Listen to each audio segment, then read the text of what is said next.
Hey, welcome back to JimsGuitarLessons.com. We're in a series right now on melodic phrasing. This is actually part 2 of the series.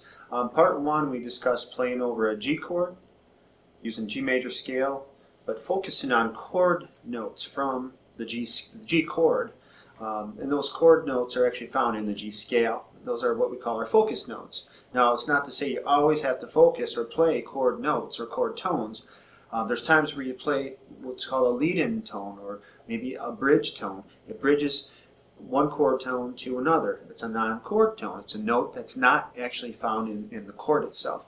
So the chords we focused on in part 1 was G, and then we did G and we did C back to back over and over. Well, in this series, or in this part of the series, we're actually going to play G, C, and D together, and then we're also going to throw in an E minor and jump over to the minor side of things a little bit.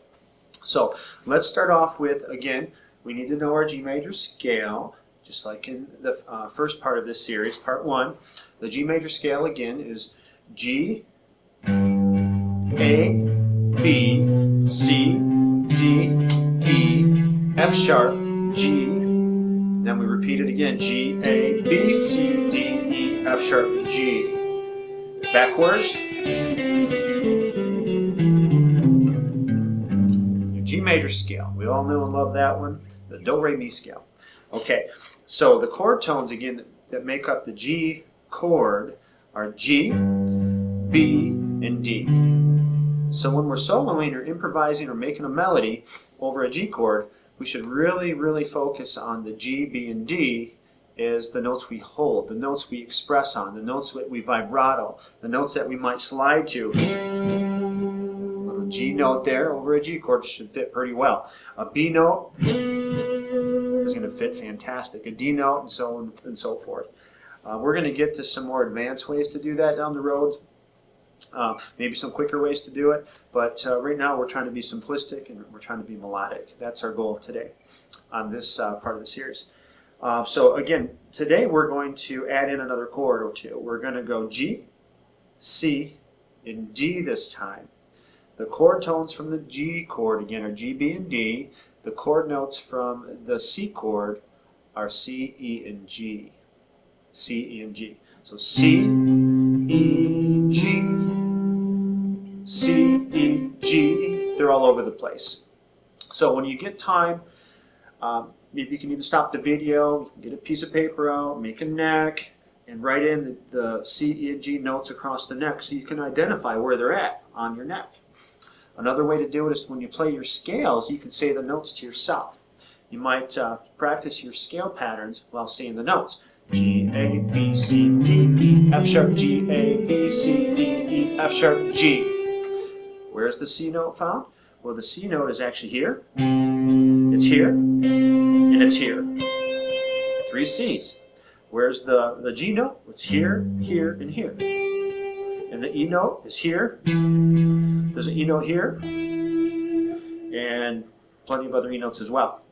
So anyways, C, E, and G makes the C chord. Now we're going to add in a chord. We're going to add in a D chord, which is D, F sharp, and A.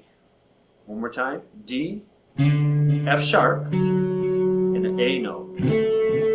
D, F sharp, A. So as we play through the G scale, we can identify the D, the F sharp, and the A notes. Let's identify now. G, A is a chord note for the D chord. There's a B, C, D, E, F sharp. There's your F sharp note from the D chord. So again, there's an A, D, and F sharp. Within this small little grouping of notes, we found 3 chord notes. Those are the notes we should hit over a D chord. That will solve the mystery. Most newer players, and even some players that have been playing a while, they don't know which notes to hit. And they come in and say, well, gosh, you know what? I know these scales, and I know these patterns, and I've got some licks that work for me. Their shapes and so forth. But how do you really get the most out of your neck? How, you know, when I see you play, you actually use this neck, you're all over the place, and you seem so comfortable with it. Well, that's because I put the time in, and I learned all the chord notes all over the neck for every chord in a key. And it's really not rocket science. Really just take the time, sit down, even grab a pad of paper and sketch out the notes for each chord from the key. And in this series, we're going to go over all those chords that make up the key of, in this case, G. But also these chords translate into other keys as well, and we're going to talk about that a little later. But anyways, so again, our 3 chords in this sequence is going to be G, C, D, and back to a C, and then G, and so on and so forth. So let's go ahead and hear a G, C, and a D chord, and I'm going to go ahead and play melodically over top of it, stressing those chord tones we talked about. So let's hear that chord progression now. There's my C note. There's a D over a D chord. E over a C chord. There's my G over G. There's a C note. There's an A over a D chord.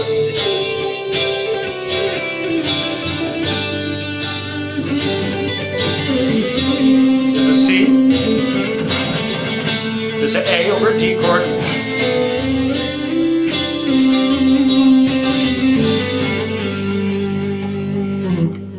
So, stressing the notes from the chord in our melody is how you play melodic. It's how you express yourself and sound like you know what you're doing.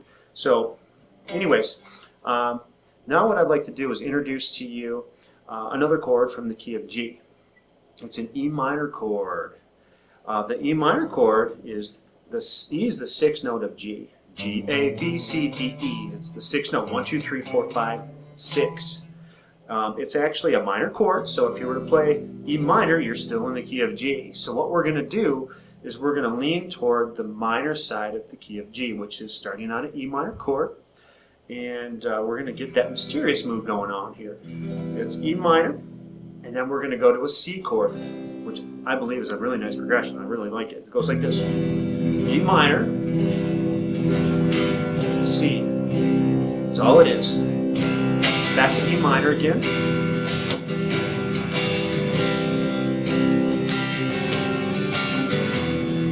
Okay, the notes from the E minor chord are E, G, and B this time. Again, one more time.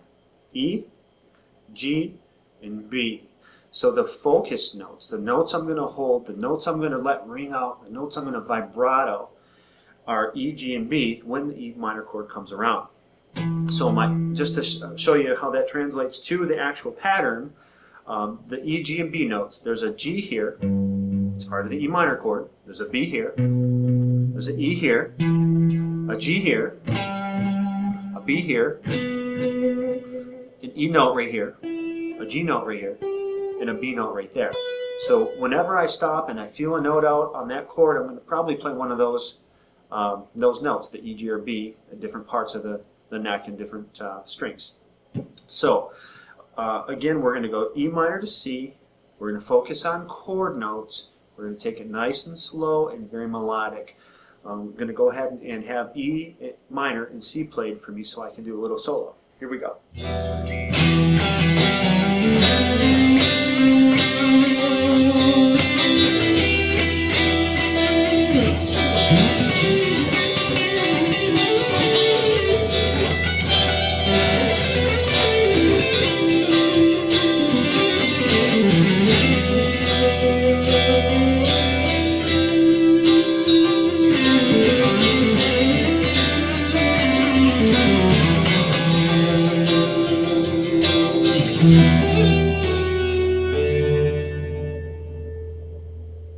Alright, so there we have it.